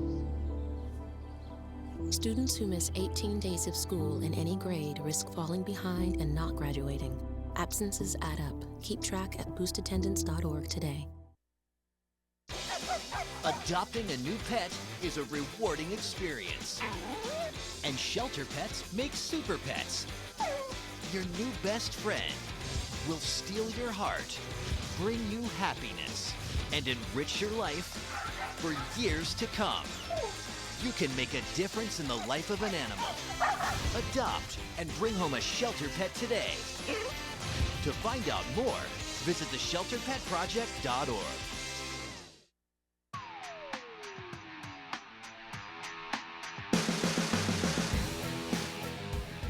Welcome back here to Cooper. A nice win for the Hawks as they get into the win column tonight. 98-68 over Columbia Heights, and we're with a couple of the guys that helped to make it happen, starting with Teron Pickford. And you guys have played some real good teams early on, and did you guys stay confident, stay positive about things, and come out and get it done here tonight?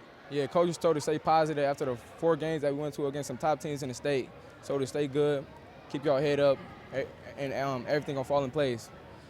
You guys really built a lead in this game, I thought, mostly with defense, playing, getting in the passing lane, getting a lot of steals in that first half. Was that something that you felt you could be able to do against this Columbia Heights team? Yeah, we did a very good job with 13 steals or something like that in the first half. We did a very good job. And talking on defense, that's what we do every day in practice. But we did a very good job. You guys had good games, but so did some other guys on your team. Is that going to be important the rest of the way to have some balance on this team too? Yeah, that's going to be very important. That's going to be very important. We're going to need that the whole season for us to do it the way we want to do it this season. How much fun was it tonight out here to do this at home, to almost score 100, to have some fans here and be excited about it? How much does this help you guys' confidence? Oh, it was really fun. It was very fun. And it builds our confidence up even more. Even though we went 0-4, even though we am still pushing to get to our target and where we want to go in our goals. So it was very fun. All right, Tron, thanks so much for joining us. Good luck. And Melvin Newbern, a little foul trouble here tonight, but you had a great first half especially here. Talk about this win. How much did you guys need this one as a group? I think we need this win a lot to get our confidence up. I mean, we let the first game slip, and then we kind of had some tough losses after that, but we really need this win as a confidence booster. Did you guys talk a lot about it? Those 4 losses all 4 of them were really good basketball teams that you played, and even though you don't like to lose them, did you at least feel like you guys, okay, we understand that those were good teams? Oh yeah, I mean, we knew coming in that we were playing some of the top teams in the state, so I mean, we just felt like, and we knew we could play with them after the Maple Grove game because we kept it close, so we just knew that we had to play defense and get stops and score. I mean, we knew what we had to do. Columbia Heights made a little bit of a run at you guys in the middle part of the second half, but then it seemed like just in the blink of an eye, you were all of a sudden up by 25, 30 points. What do you feel like really let you guys pull away, or what did you guys do best to get away from them? I feel like we moved the ball more. We looked to make the extra pass and get wide open shots instead of just playing for ourselves. We were playing for each other. All right, nice job here tonight. Good luck the rest of the season here, Melvin. Thank you. All right, Melvin Newbern, Teron Pickford, just a couple of the guys that helped get it done for Cooper tonight as they get their first win here. Not going to be the last one, though, if they play like the way they did tonight in this 2014-2015 season. Hope you've enjoyed tonight's game. For Ryan Collins and all of our crew, I'm Jay Wilcox. Again, your final, Cooper 98, and Columbia Heights 68.